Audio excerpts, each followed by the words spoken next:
Hello friend, ফেব্রুয়ারি মাসে যারা এই কাজগুলো করেনি এখনও করে ফেলতে পারেন। দেখুন, যেই সব গাছগুলোকে কাটাই ছাঁটাই করা দরকার সেই সব গাছগুলোকে কাটাই ছাঁটাই করে ফাঙ্গিসাইড দিয়ে দিন।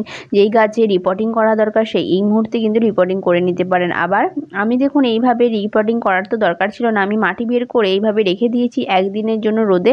তারপরে মাটির মধ্যে খাওয়ার মিশিয়ে কিন্তু আমি এই গাছগুলোতে ভরে দেবো। কী কী খাওয়ার মেশাবো?